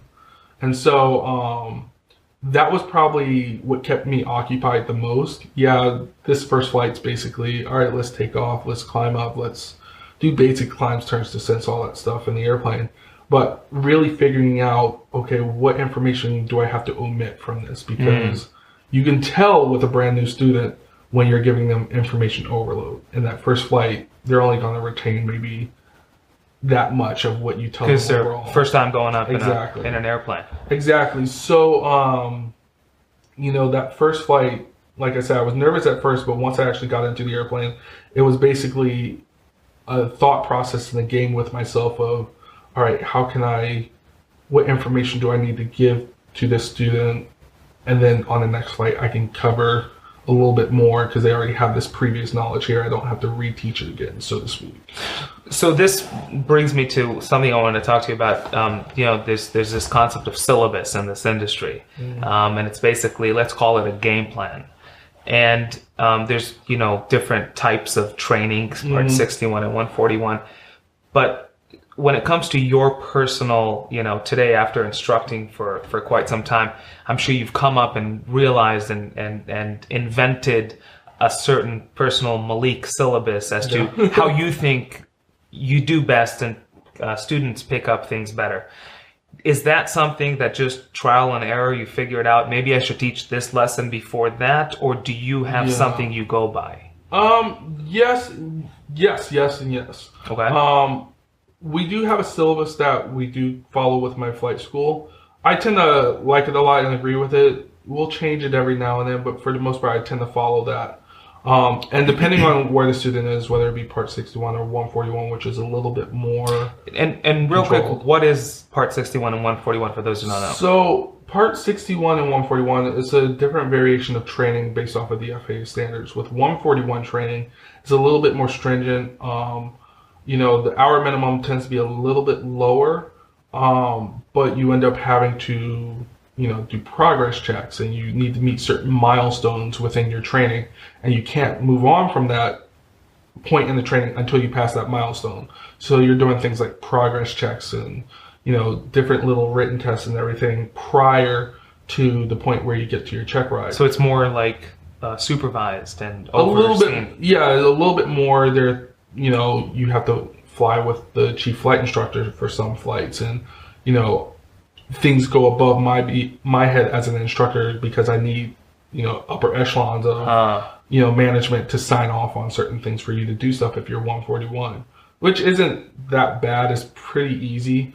But with a Part 61 student, you know, unless I absolutely want to, I don't have to send you for a progress check. Now, progress checks are always good to do at certain points in the training, but you don't have to do one for every single point that it says in the syllabus. So you're able to, you know, as a instructor with someone who's Part 61, you have a little bit more freedom, and a lesson that's, you know, way over here, I can bring, you know, right now if this is what I think can help you along the way. So you have a little bit more flexibility. So and that even translates not just from an instructor's point of view, but even from a student's point of view. Part 61 would be good for people who have a full-time job and they're looking to, you know, the time they have to go flight train is limited. Yes. And even, correct me if I'm wrong, if there's someone who's into weather and they've been reading about weather since they were 2 and they show up to flight training and they know more weather than the instructor could ever know, then the instructor in Part 61 wouldn't even have to cover weather. Meaning if they could pass their check ride knowing what they need to know, there's no legal requirement for the instructor to cover any of that. Yes. So it's that. Or is there? There is an aspect that the FAA will specifically say that in order to sign someone off for a solo flight. So that's where the signing off comes in. Yes. So I can't sign you off until we covered certain things, whether you know those things or not. Exactly. Gotcha. Or isn't we have to make sure that you at least have some of the knowledge. Got it. And so there is that aspect that sometimes a person will come to me, you know, in your situation where you already had the flight training done, you already had your solo and everything, but before I can send you out on your solo cross country, I need to double check that you are at a certain point in your training. And so that's the legal requirement for, you know, safety and everything to make sure that you can do what you need to do. But ultimately, yeah, it is true. Like, okay, I don't need to do certain things with you. Now, if you're a diligent instructor and a good instructor, you'll actually double check your student because you always want to set them up for success. And so that's probably one of the harder areas of instructing where you really have to balance, all right, we need to get this training done, but there's a financial aspect that you do have to worry about when it comes to a student's finances, that they don't just have infinite amount of money, but also some students can be a little like, no, I have this knowledge, I don't want to cover this, I need to do this. Because they're looking to save money? For various reasons, but you know, you kind of have to balance like, hey, I need to double check that you have this knowledge because, yeah, ultimately I want to get you to your check ride. At the same time, I don't want to send you to your check ride if you lack basic understanding of airspace. And how do I check that you understand your airspace? You know, if I don't ask you questions or go over with it or whatnot. So you mentioned the word finances, not me, and that's another subject I wanted to cover. So in aviation, really, there's two ways of paying for your flying. You mentioned you paid for your private, you worked, and you paid for it, which is incredible for someone who is the age you were when you went through it. But the two ways are just, you know, cash out of pocket or loans. The loans is a very popular route for many people, probably most people. From an instructor's perspective, I was always curious. Do you see a difference in eagerness to learn, in how serious they are about training with a student who's paying for it out of their hard-earned cash versus students who are paying for it with a loan, or do you not see a difference? There is a difference, but it mostly comes down to where their ultimate goals lie. What do you mean? There is always a financial aspect to it, but if the individual wants to get to professional aviation, then you'll see a difference in how they train. They'll be more prepared when they show up for a flight. They will take their successes and their failures, for lack of a better word, from a previous flight, and then they'll try to correct them on the next flight. And so you see that growth with every single flight. And then there are the individuals whom they just want to, you know, get a pilot certificate so they can, you know, fly on the weekends, or they're a little bit more laid back with it. And that's totally fine. But I do notice a difference in how they go about their training. They are harder you have to do a little bit more with them. You notice when they don't study a little bit more. So there is a difference in that aspect. And there is also the financial aspect, where I've had some students who are going through, but they have X amount of dollars of cash to be able to finish their training. And they're trying to fit their ability to learn into that money amount. Exactly. Which is interesting. And so you really have to, it toes a fine line between, all right, you really have to study, get this right. If we're going to meet this cap, you know, this is what we have to do. So it's possible, but it'll take hard work. Exactly. And so where it comes in on my end is that I have to stress this idea of this is what needs to be done. The most important thing when it comes to instructing is keeping your student informed. You never want to get them to the point where they think that you as the instructor are taking advantage of them or trying to extend out their training for mundane reasons. You always want to explain your criteria and the FAA's criteria. You know, I don't know, maybe we'll get into it later, but I have had the student before that doesn't want to study, doesn't want to do anything, and then they leave you for another instructor just so they can get a quick sign off. Oh. And so, you always want to keep your student informed. Like I said, hey, this is what the FAA requires that you need to complete. If you don't complete this, you can't complete the check ride. There's also my criteria that, hey, I'm trying to train a specific type of pilot, regardless of where you want to go in your aviation endeavors. Right. This is where I need you to be, because I don't want to sign you off and just like have you do the bare minimum.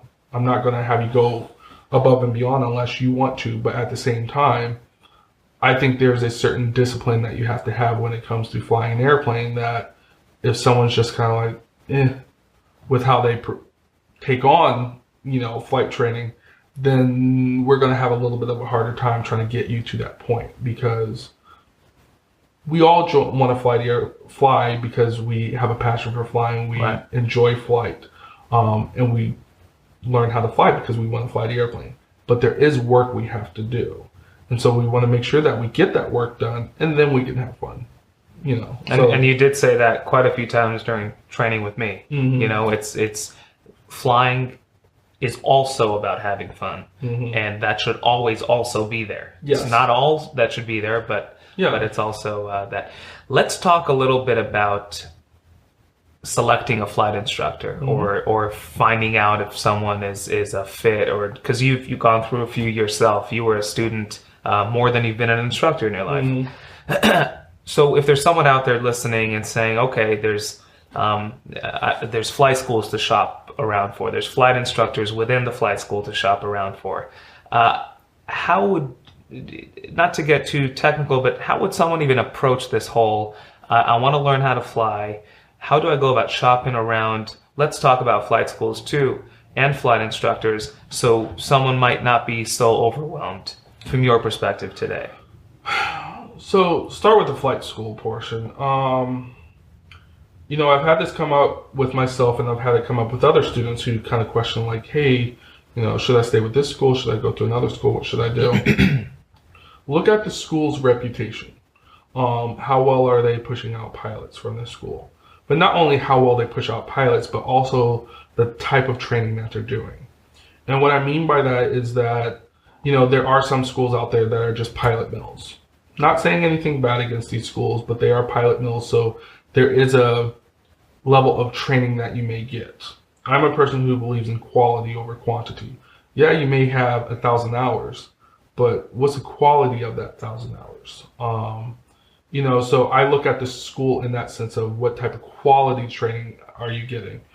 Some schools will have big names and flashy neon letters and signs saying, hey, come here, we do this, and it looks great. But ultimately, like I said previously, we're all coming out with the same pilot certificates and ratings. So what separates you from someone else? The type of pilot that you are. And so look at that. Look at cost of an institution. Go back to the same thing again. We all have the same certificate or rating. What separates you from someone else? I've went to some schools before where I spent tons and tons of money, and I went to another school and spent less money on the same exact training. So, you have to look at the economic aspect of it too, which is pretty big nowadays because flight training is not cheap.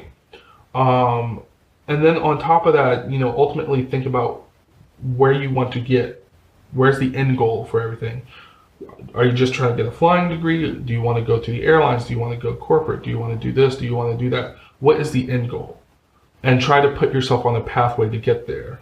With the current restricted airline transport pilot rules, you have to go to certain institutions in order to be able to think about getting to the major airlines or whatnot at 1,000 hours or 1,250 hours. So you want to make sure that your institution that you plan on going through is also signed off by the FAA to get you to that point at a reduced amount of hours.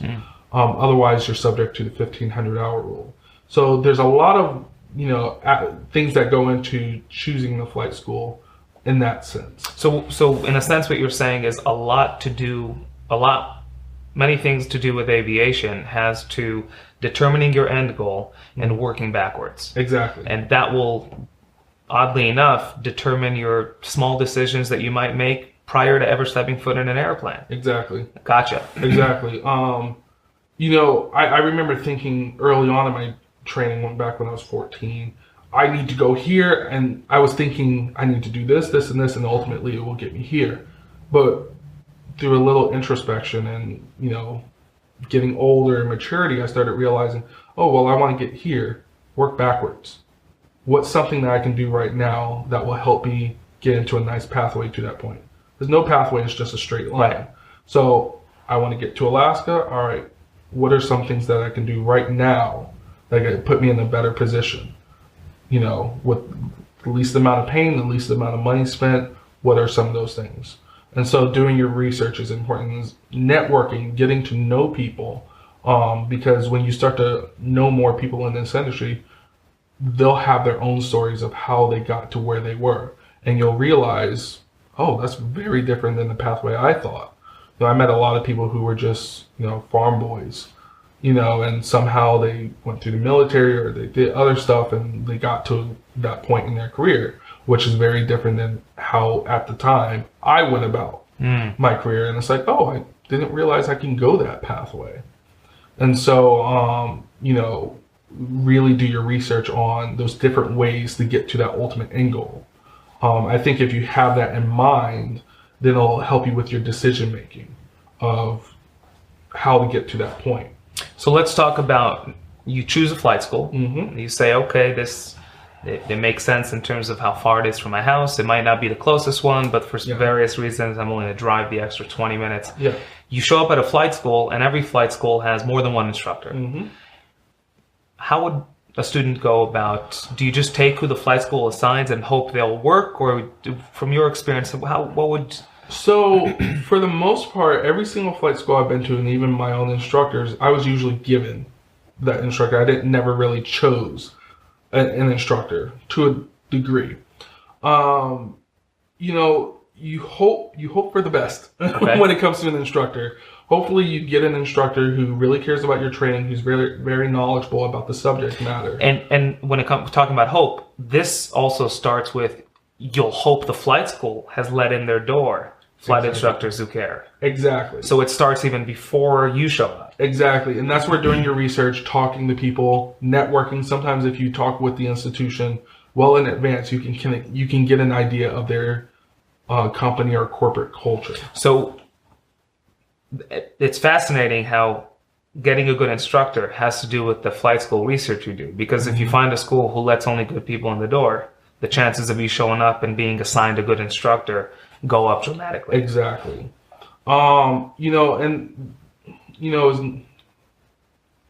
There are instructors out there who are just looking to get their hours and leave. And so they kind of abuse their flight instructor certificate in that way. That does happen. And I've heard horror stories from other students about, well, my instructor made me do this, this, and this, and they're making me do all my night cross-country hours prior to my first solo flight. Because they needed night time. Exactly. So there are those instructors, and this is where I think it comes back to the responsibility of the student. That you have to take control of your education and your training. You're the one who ultimately has to make the final decisions. This is your money. This is your career path or whatever you're trying to do. So the more knowledge you have of what needs to be done, the better you can make sure that your instructor is meeting your needs. Again, I'll go back to that one particular individual who did all their night stuff prior to their first solo. There is a point where I've done it with some of my students, not every student, but their pre-solo, I'll do a night flight with them. And this is something I saw over time where these individual students had problems controlling the aircraft. They're just over-controlling. Too much stimuli, basically. So it's like, all right, I'm going to jump ahead in the syllabus. We're going to do a night local flight. Less you can see outside, less stimuli. And I've learned that after that flight, oh, wow, yeah, this actually worked. They're not over-controlling. They kind of get it. So there are aspects of that. But the instructors who are just trying to get the night hours or whatever it may be, you should be able to tell as a student, oh, It just doesn't make sense. So they're not explaining to me why we're doing this. What should a student do if they could tell that their instructor is abusing their flight instructor? Have a conversation with them. And I had one instructor where it was when I was in school. It was during my multi-engine training. I guess he was really stressed with work or stuff was going on with him, and it started coming over into his instructing.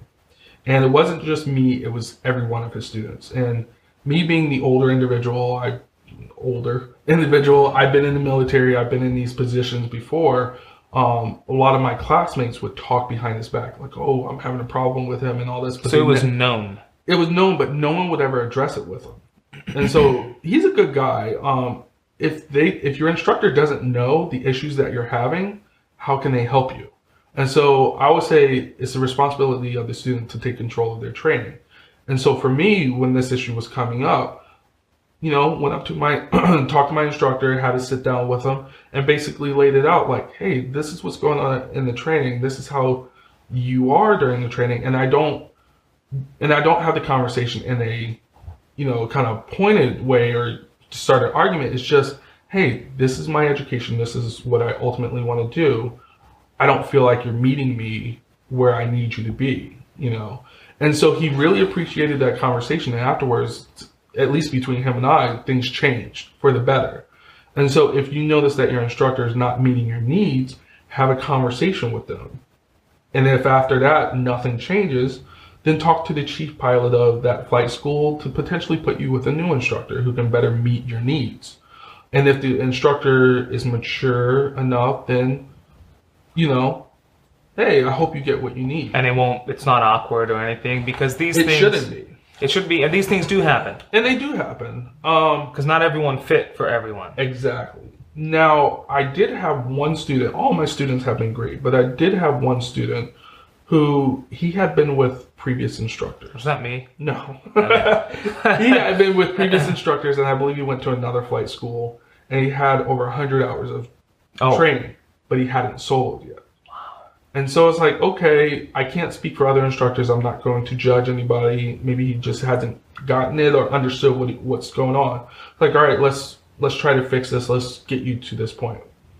And over time, flying with him, I noticed he would openly admit like he doesn't study. Oh. He cancels a lot of flights. He's an older individual who's a doctor. And what was his reason for getting his certificate? Obviously not airlines. He was saying that he wanted to get to like commercial and all of that stuff. Okay. But realistically, we could get there, but he wasn't putting in the commitment or the time to get to that point. And so I'd work with him and everything. And as an instructor, it's my responsibility also not to just take your money. And so if I see an issue in the training too, I'm also going to have that conversation with you, as one should. Uh-huh. And so I ended up having a conversation with him because he openly admitted he wouldn't study, and he'd do certain things during the flight that it's like, oh, we just covered this during the previous lesson. All right, we need to start getting this. We go 2 steps forward to go 10 steps back a lot. And so I had the conversation with him like, hey, what's going on? I feel like I'm not really helping you, or I need you to actually study this material because it's important that you actually know this and do it. And after that conversation, he switched instructors.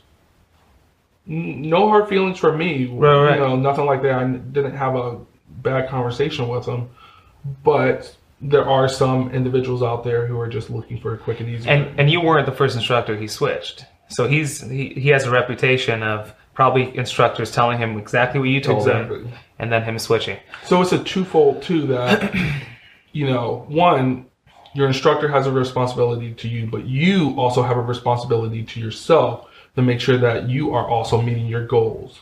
And so as a result, you have to study, you have to put in the time and effort. It's not just going to come. And so there's two sides to, hey, I want to start flight training. There's going to be some hard work with it. And showing up, that's a good portion of what you need to do, but you also have to do the work. And so a lot of people will forget that when they first start flight training, that oh, I'm coming in to fly an airplane, and then you get hit with, wow, there's a lot of information work I need to do. Don't slack off on it, because you can only learn so much just by working with your instructor. You have to do a lot of this work yourself. How important is it, in your opinion, for a student to approach this whole flight training adventure with, if they're paying out of pocket or even with a loan, with all the money there prior to them starting? And why? What are the potential downsides you could encounter if you just show up with half the money and then in the middle of training you don't have money? What are some things to think about, and why would someone want to maybe hold off on training until they could get all the money and then start training?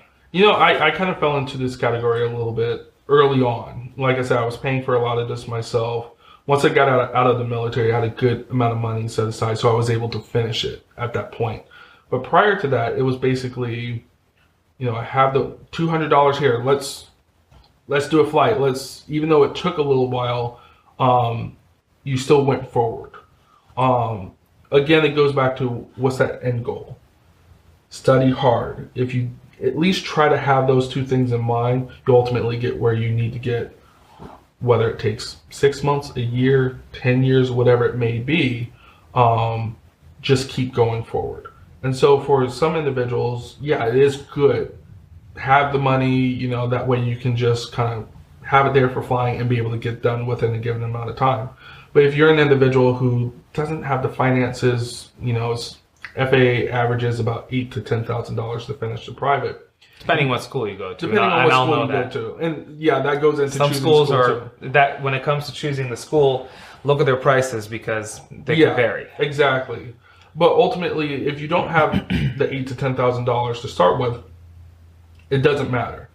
If you want to start flying and you can at least pay here and there for a lesson or two, keep doing it, but study hard in the process. You know, the more you fly and the more consistent you are flying, at least 2 to 3 times per week, the more, you know, these skills will, you know, settle with you. Whereas if you do one flight once a month or every 2 months or so, it'll be harder to really retain some of those stick and rudder skills inside the airplane. So I would say, you know, if you can fly, you know, do it, but try to be consistent with not only your ground school training, but also your flight training too, regardless of how much money you have to be able to do it. To stay proficient. Just be consistent. Yeah, for proficiency. So we briefly touched on the written test when we were previously talking. From an instructor's perspective, obviously, especially Part 61, I'm not all that familiar with Part 141. A student has the complete control over when they'll take the written test in the process. Not necessarily. Okay. Because there is a logbook endorsement that the student has to have in order to take the written test. That's right. But if the student has studied really hard and has it down within 3 weeks of starting training, then they can get it done. They could get their endorsement. Or there's no rush. They could get it done 5 months in. They just need it prior to the check ride. Yes. So in a sense, once the student's ready, you get the endorsement, you get to go. You can technically take your written test a day before the check ride. A day before the check ride, or you could take it before even stepping foot in an airplane. From an instructor's perspective, have you found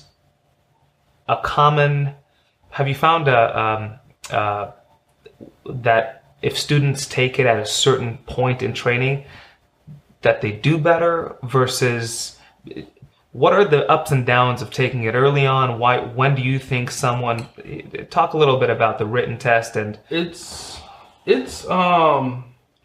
it comes down to an individual. There are some people who can take a test and be fine even before they step into an airplane. And then there are some individuals who need a little bit of work. I found a little bit of both when it comes to training. I typically don't have my students take it until we start getting into the post-solo cross-country flying phase. Once they solo the airplane, I tell them before this, but once they solo the airplane for the first time, that's when I tell them, hey, you need to start studying for that written test. And I kind of give them a date in mind that I want them to be done studying.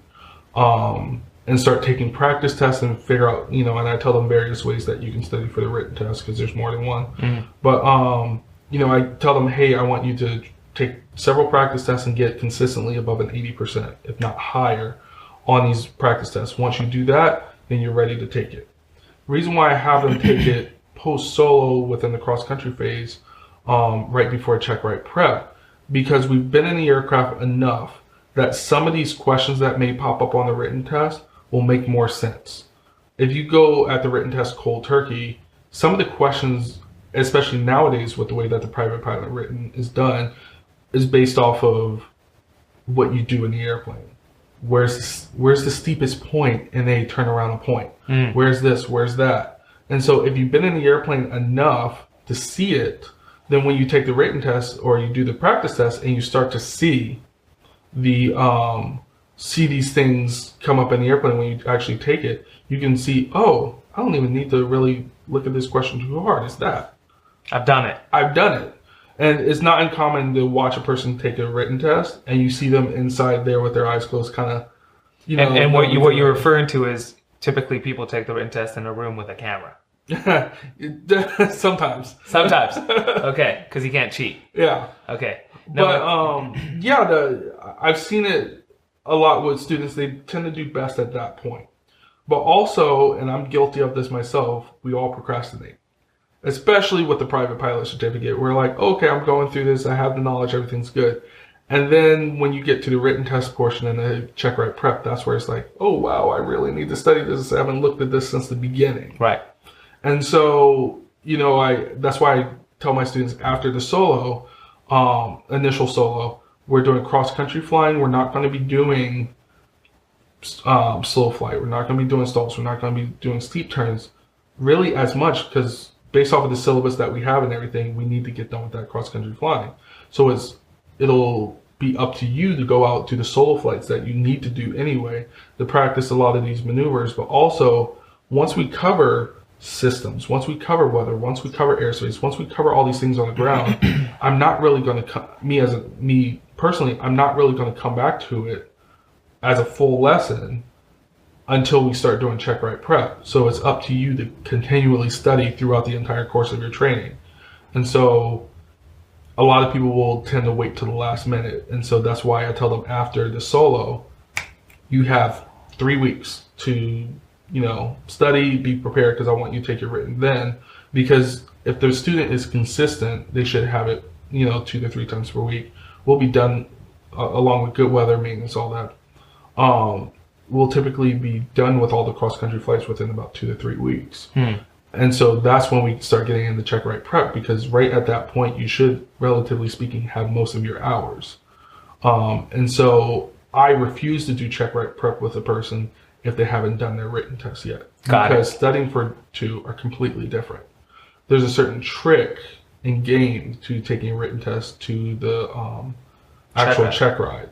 And so with the written test, I've said this a lot, and many pilots out there have seen it. There are certain questions on the written test where you won't know the answer unless you've seen it beforehand. Or there are certain questions on the written test that you will never actually do in the airplane. At least from my experience, that you would never do it in the airplane. And so it's important that you understand that aspect of studying for the written versus studying for your check ride. I know I have one student right now who's at that point where he should be getting ready for his check ride right now, but it's like, I'm not doing any of that with you till you take your written, because the focus is different. Interesting. So let's talk a little bit about, for those who want to become flight instructors, about a typical flight instructor schedule at a flight school. When it comes to a schedule and working for a flight school, control over your schedule, how does that work? Is it out the window and you're just there to gain hours, or do you? Depends on the flight school. Every flight school has their different rules when it comes to instructor schedules and so forth. I know personally, my flight school, we have a lot of freedom when it comes to our schedules. If you want to work 7 days a week, you can. If you want to work 2 days a week, you can. If you want to, you have control over that. No one tells you you have to be here at 8 a.m. to 5 p.m. or whatever it may be.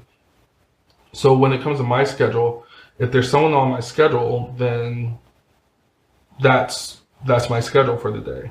Like, for example, today I have one later today until I think 6 or 7 o'clock tonight. Oh, And that's just one student because we're doing check right prep, but progress check, I believe.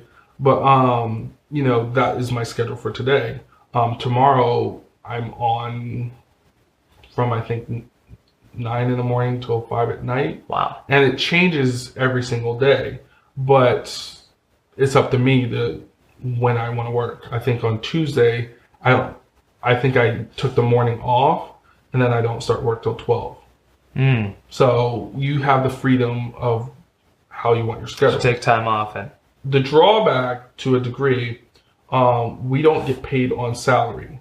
So my flight school, we make about $25 an hour just for your basic CFI, which sounds great, but you have to average out the amount of hours because it's not a normal 9 to 5 job. We only get paid for the time that we're in the airplane and whatever pre and post ground time we have with the student. And so, you know, in the airplane, you mean engine running? Engine running. Okay. Because the airplane time is based off of the Hobbs meter inside the airplane, which calculates that. And that's how you get paid. Flight time. And then... so if a student takes too long pre-flighting the plane, you're sitting there doing this.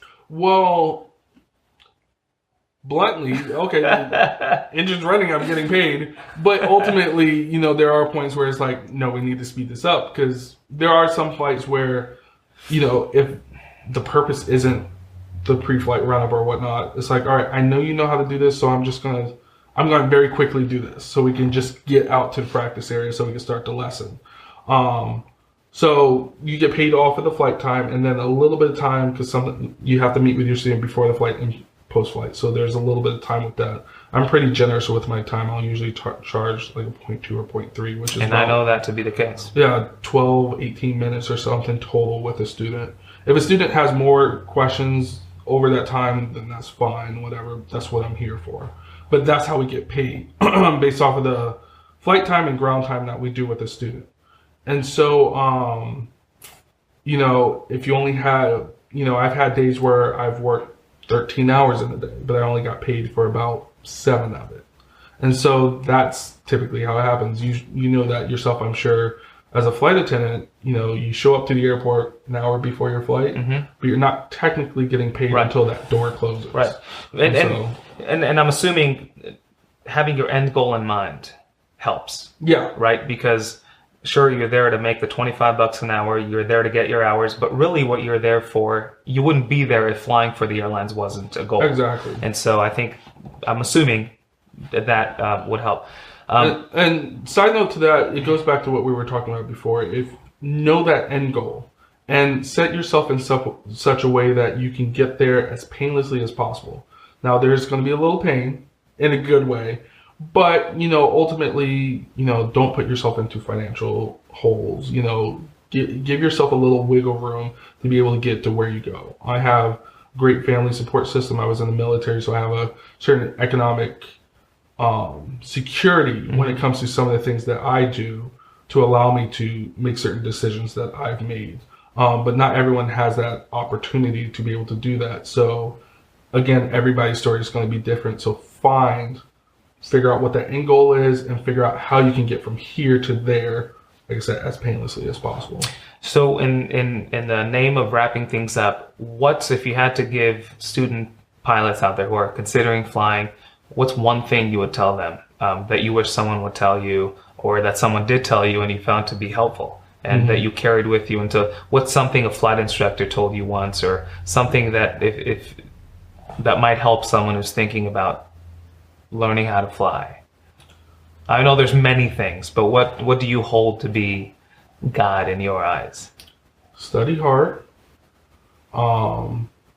Whatever you didn't understand during your previous certificate, make sure you understand it for your next one, because it will come up again. And also, network. Write a letter somewhere. Talk to people. Call people. Get to know people, because the more people you talk to, the more experiences you hear about and learn about.